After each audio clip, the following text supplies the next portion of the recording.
तो प्रश्नावली 2.2 का क्वेश्चन नंबर 2, निम्नलिखित बहुपदों में से प्रत्येक बहुपद के लिए P0, P1 और P2 ज्ञात कीजिए। तो देखो आपको कुछ नहीं करना, P0 यानी कि जिस तरह से हम y बराबर बस हमें 0 रखना है, यानी कि y बराबर यहाँ पर P0 का मान ज्ञात करना, तो y की जगह 0 रख दो, यानी कि जहाँ जहाँ y है 0 रख दो। तो देखो कैसे करने, तो P0 के लिए तो हम यहाँ पे लिखेंगे P0 के लिए, P0 के लिए पहला सवाल कर रहे हैं हम सबसे पहले इस वाले सवाल के लिए।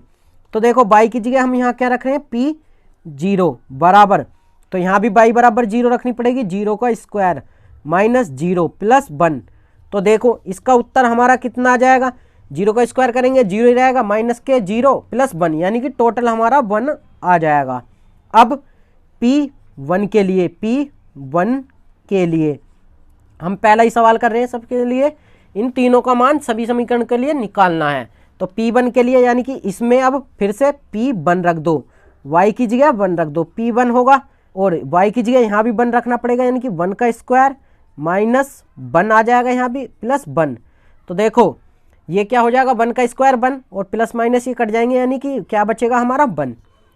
अब P2 लिख के P2 के लिए, P2 के लिए करेंगे लिए, तो P2 के लिए आपके 2 रखना पड़ेगा, तो P2 रख दिया यहाँ पर। तो P2 बराबर कितना होगा, 2 रखना पड़ेगा, 2 का स्क्वायर माइनस 2 प्लस 1।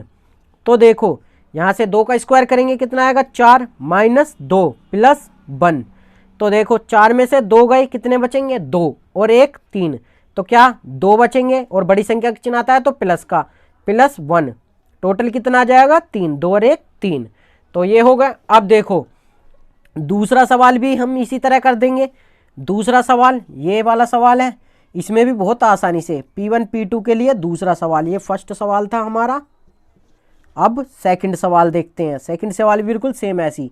तो यहाँ पे लिखना P0 के लिए, P0 के लिए, अब यहाँ पर भी t की जगह 0 रख दो, तो P0, तो यहाँ 2 है और किसी संख्या को नहीं छेड़ना, बस t की जगह 0 रखना, t की जगह 0 प्लस 2 इंटू 0 का स्क्वायर माइनस 0 की 3। तो अब हम इसे सोल्व करेंगे, तो P0 बराबर कितना आ जाएगा हमारा, 2 प्लस 0 प्लस 2 की 0 में गुणा करेंगे तो 0 और 0 का स्क्वायर 0, यानी कि 0 माइनस इसकी क्यूब करोगे 0 के तब भी 0, यानी कि टोटल कितना आ जाएगा हमारा 2। अब P1 के लिए, तो P1 के लिए, P1 के लिए भी कुछ इस तरह से ही। अब यहाँ क्या करना पड़ेगा, बस t की जगह 1 रखना पड़ेगा, तो P1 आगा यहाँ पर, और बराबर 2 नुई का नुई 1 लिख देंगे t की जगह, प्लस 2 इंटू 1 का स्क्वायर 1 ही रहेगा, इसका स्क्वायर चला दो, माइनस 1 यानी कि इसकी क्यूब, और किसी चीज़ को नहीं छेड़ना, बस t की जगह ही मान रखने ये। तो देखो क्या आएगा, 2 प्लस 1 प्लस 1 का स्क्वायर करोगे 1 ही रहेगा, और इसकी 2 में गुणा हो जाएगी तो 2 हो जाएगा, माइनस के 1 का स्क्वायर 1 ही रहेगा। अब देखो प्लस माइनस ये कट गए, और 2 और 2 ये कितने हो जाएंगे, 4 हो गए। अब आपको क्या करना है, P2 के लिए, P2 के लिए, यानी कि अब आपको क्या रखना है P2 के लिए, यहाँ पर हम रख देते हैं इसका मान।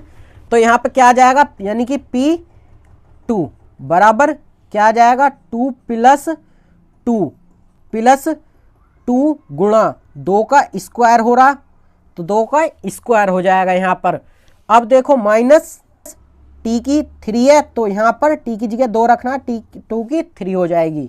अब देखो ये क्या करना सोल्व, 2 प्लस 2 रह जाएगा प्लस, अब देखो 2 का स्क्वायर करेंगे 4, और 4 की 2 में गुणा करेंगे तो कितना हो जाएगा 8, और देखो माइनस का इसकी क्यूब करेंगे तो कितनी आएगी, 2 दूनी 4 दूनी 8, इसकी क्यूब भी 8, ये प्लस माइनस के 8 कट जाएंगे तो कितना जाएगा 4, तो इसका भी हमारा 4 आ गया। ऐसी आपको इसके लिए तीसरे के लिए करना, तो चलिए तीसरे के लिए करते हैं। अब तीसरे क्वेश्चन के लिए, ये हमारा तीसरा क्वेश्चन है, तो इसमें P0 के लिए, P0 के लिए, तो यहाँ पर P की जगह कितने रख दो 0 बराबर, यहाँ भी कितना आ जाएगा 0, यानी कि इसकी क्यूब करेंगे 0। अब देखो अब क्या करना पड़ेगा, अब P किसके लिए, P1 के लिए, P1 लिए P1 के लिए करेंगे तो अब कितना मान आ जाएगा, हम जानते हैं इसका सेम वही आने वाला है। तो P1 का मान, तो P की जगह क्या रखना पड़ेगा यहाँ पर 1, यानी कि P1 बराबर कितना, x की जगह 1 रख दो, यानी कि 1 की क्यूब करेंगे तो 1 की क्यूब होती है 1 ही, तो इसका इतना आ गया। अब क्या करेंगे हम P2 के लिए, तो यहां पर रख देते हैं P2 के लिए तो हमें क्या करना होगा अब, तो देखो स्टूडेंट, अब हम यहां पर मान इसका रख के दिखा देते हैं क्योंकि नीचे जगह नहीं बची है। तो हम यहां पर x की जगह क्या रखेंगे, अब के 2 रखेंगे, तो P2 बराबर यहां पे 2 रखेंगे, तो देखो 2 की क्यूब कितनी होती है, हम यहां पर 8 हमारा आंसर आ जाएगा, क्योंकि 2 की क्यूब होती है 8, क्योंकि क्यूब 3 घात हो रही है तो 2 की 3 बार गुणा आपस में। तो स्टूडेंट ऐसी आपको ये चौथा वाला क्वेश्चन स्वयं करना है। P0 के लिए करेंगे तो यहाँ पर 0 0 रख देनी है और गुणा हो जाएंगी, फिर 1 के लिए तो 1 1 रख देना, फिर गुणा हो जाएंगे, 2 के लिए 2 2 रख देना, गुणा हो जाएंगे। और अगर आप पर नहीं होता है तो कमेंट करके जरूर बताएं, नेक्स्ट वीडियो में हम इसे भी सिखा देंगे।